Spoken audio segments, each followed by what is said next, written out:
Hello everyone, my name is Talk and welcome to this Warlords of Draenor rating guide. Today we'll be taking a look at Beastlord Darmac in Mythic Blackrock Foundry. This video will focus on the changes to the Mythic encounter, so if you don't know the heroic mechanics, check out our guide in the annotations. This encounter has a multitude of changes. Other than the expected damage and health increases, the Beastlord will also dismount his mount once it reaches 40% health, meaning your tanks will have to tank both mount and master 3 times. Besides that, the Beastlord gains a new mount once he reaches 25% health. To start off, due to the increased overall damage, you'll be killing the mounts in a different order compared to our original heroic guide. You'll want to kill Cruel Fang first, then Dreadwing, and finally Iron Crusher. This is because Tantrum does so much damage now that you want to reduce the amount of tantrums you have to heal through, whereas you can avoid a lot of the damage Dreadwing brings to the table. The Beastlord will still mount his mounts at 85%, 65%, and 45% health. Once each of the mounts reaches 40% health, he will dismount them. You will want one tank to tank the beast, while the other tanks the Beastlord. Your DPS should focus on killing the beast as soon as possible. Other than this, not much changes for the first 3 mounts. There is one mythic change you need to be aware of though. The pack beasts will now increase their damage and movement speed over time, so these will need to be killed as soon as they spawn because they will start hurting. Have your hunters misdirect them onto the tank so they do not run wild and kill off random members in your team.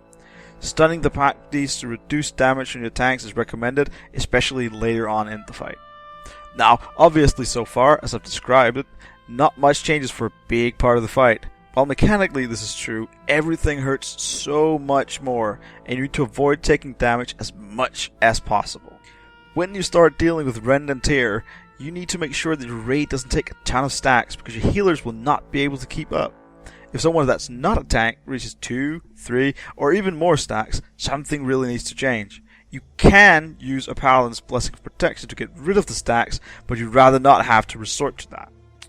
When you start dealing with the Inferno Breath, you need to not only make sure you have a good spread, but if your area gets targeted, you have to move out of it as soon as possible to not get more than 1 stack of the debuff.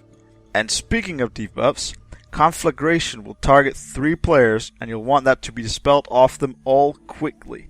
As a baseline, you could assign a group per healer to dispel the Conflagration off. And then there's the Tantrum. Your healer team will know best, but it's almost inevitable to have to use a raid healing cooldown for every Tantrum. Personal cooldowns and amplify healing will of course help as well. When you're battered and bruised and reach 25%, the Beastlord will call upon his newest beast, Faultline. Faultline will spawn at the big gates opposite of the entrance to the room. Because this is a new mount, the boss will not dismount him at 40%, which is quite a relief. His first ability is Heavy Smash. This is basically a cleave like on Cromach, which makes the tanks stack on top of each other while the Cleft Tooth is up. His next ability is Unsteady, which deals damage to the entire raid and slows them by 50%. This slow can be a real killer due to Cannonball Barrage. The boss will fire cannonballs into the air, and they will deal damage wherever they land. You can see where they will land due to the red swirls on the ground.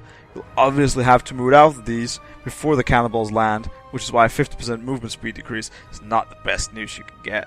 Faultline's most important ability, as it will carry over to the Beastlord when he dies, is Epicenter.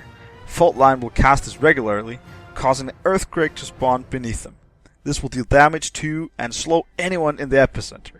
This means the tanks will have to move Faultline around the room and use the space as effectively as possible. To deal with this, we had the first 3 or 4 epicenters placed next to each other near the spawn point. After that, we had Faultline, or the Beastlord, move through the middle so we had much space left over for a team. Pay special attention to the movement of tanks in the video once we reach the Faultline phase. The final ability the Faultline has, which also carries over to the Beastlord, is Unstoppable. This acts as a soft enrage and regularly increases the damage done by the Beastlord or Faultline by 10%.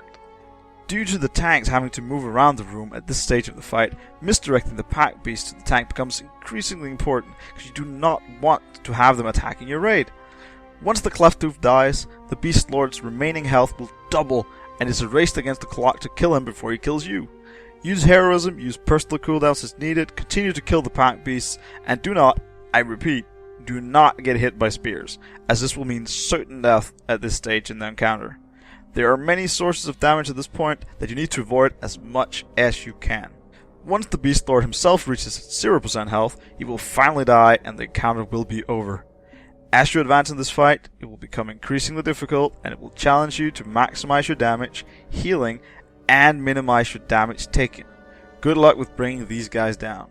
If you like this rating guide, please comment, subscribe, and click the like button. If you would like to keep up with when new videos come out but you don't have a YouTube account, you can follow us on Twitter or Facebook at twitter.com/bbmezzy or facebook.com/wildweekly. Also be sure to check out our website, wildweekly.net, where you can find written content as well. For now, I'm Talk, and I'll see you again next time.